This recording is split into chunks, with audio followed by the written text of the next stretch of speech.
Ukraine has been conducting several bold operations recently. Has the Air Force made any statements about the latest one? Look at these images showing that for the first time under these circumstances, they shot down an enemy aircraft using a Ukrainian F-16. So the Air Force released these aerial images showing what they say is the downed aircraft, the burning wreckage. And with us, Xavier Teitelman is here and will give us his explanations. The events date back to June 7th. A Russian Sukhoi-35 fighter jet was shot down following a successful operation by the Air Force towards Kursk. Xavier Teitelman, thank you very much for being here. Can you explain to us what we're seeing in your opinion? The footage shows historic wreckage, as it would be the first time a Ukrainian F-16 achieved this accomplishment. The latest fighter jet in the image is a Sukhoi-35, identifiable by the absence of canards near the nose that are unique to the Sukhoi-30 and Sukhoi-34 models. The type of aircraft can be clearly identified here. And what's remarkable is that the Sukhoi-35 is the Russian aircraft for air dominance and superiority. That means it's the ultimate fighter, supposedly capable of detecting enemy aircraft and helicopters. Farther than what the Ukrainians are supposed to have in their possession. Obviously, in the past, they only had Soviet aircraft. Ukrainians have received F-16s which should boost their performance, but until now, the range of the different missiles integrated onto these F-16s was unknown.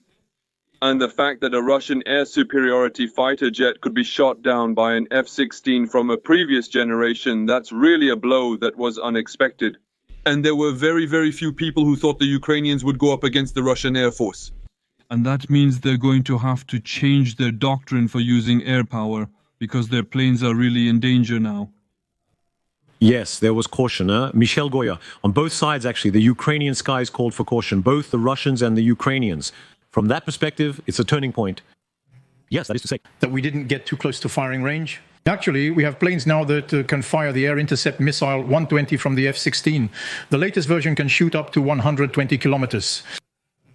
On the Russian side, the MiG-31S are armed with the R-37, which shot down a Rafale jet in Kashmir. The Chinese version of the R-37 has an even longer range. So we're being very careful. But there's a lot of talk about the F-16. But in reality, we've forgotten that there are two planes that are very important in the Ukrainian arsenal. The Swedish Saab 340s, which are radar planes, which allow the Ukrainians now to see the sky better, to see the sky for hundreds of kilometers. And so eventually to spot this plane, this Sukhoi-35, the Sukhoi-35, is somewhat the equivalent of the Rafale, the Russian equivalent. To see it from a distance. And the Rafale, it's still better. In the F4 version, yes. And so to see this plane from a distance, to spot it and to guide the shot at this plane, maybe even without it noticing. So it's new.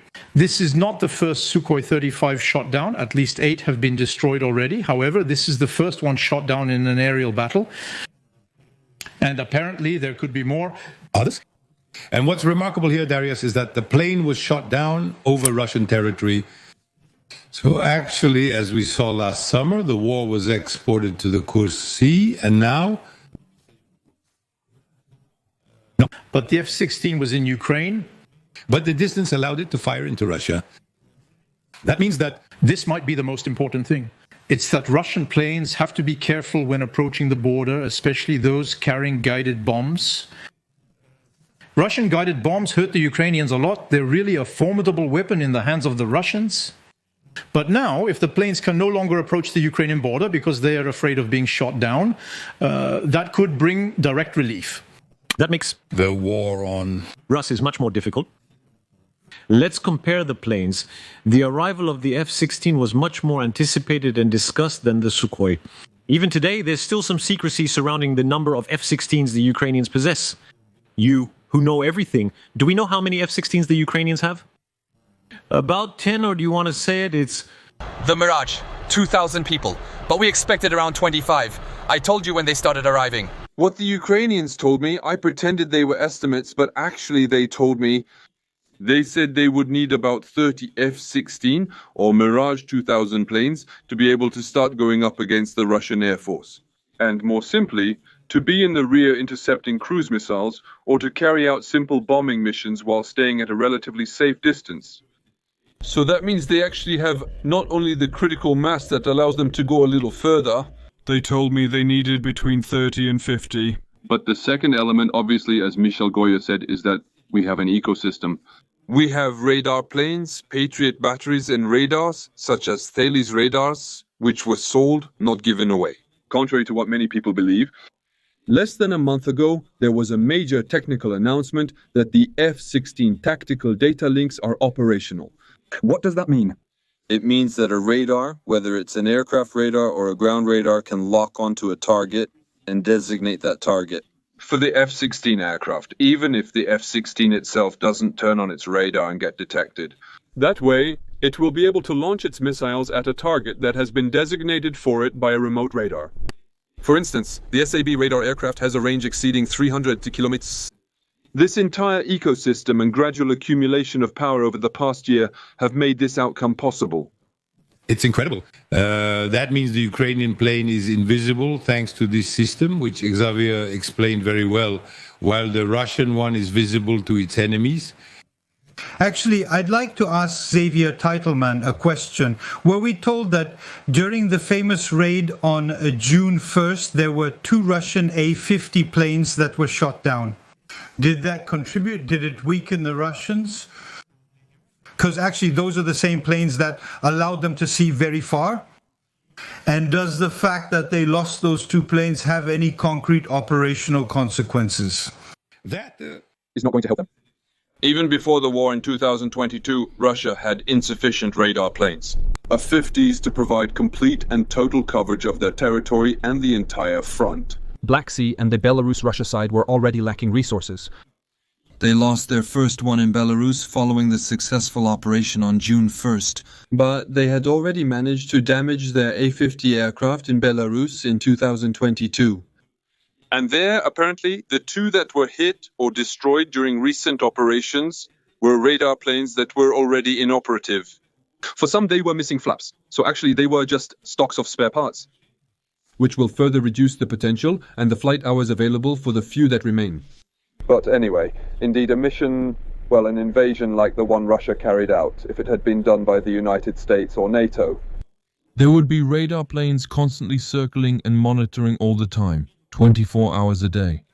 And there would never be an enemy Ukrainian F-16 that could have managed, even at low altitude, to sneak in and deliver its missile.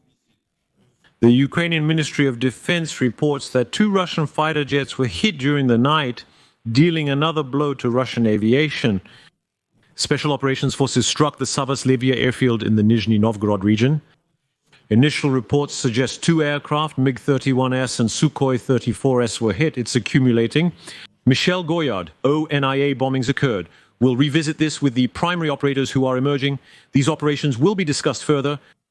Yes, so most of the planes, Russian planes that were shot down either by air defense, by accidents, or on the ground, most of them were shot down on the ground. A MiG-31, it's tough, it's big, it's a fighter bomber, more of a bomber than a fighter actually, and it's the MiG-30. And one that's supposed to be, it's actually an interceptor that's supposed to police the skies. That's it. It's actually the most dangerous plane for the Ukrainians. So yes, they hurt. I had already calculated the number of planes that the Ukrainians and the Russians had lost. They have lost at least between 20 and 30 fighter bomber type combat aircraft. I'm not even talking about strategic bombers. Those are significant losses. Whereas Russian aviation hasn't dared to go there for a very long time. In fact, they no longer dare to go onto the territory. In the purely Ukrainian sky, it's too risky for them. It was an asset considered essential for Russia, for the Russian army. In 2022, it was thought that the Russians would gain air superiority and that it would allow them to do a lot of things. And then, actually, no, it turned out to be a failure.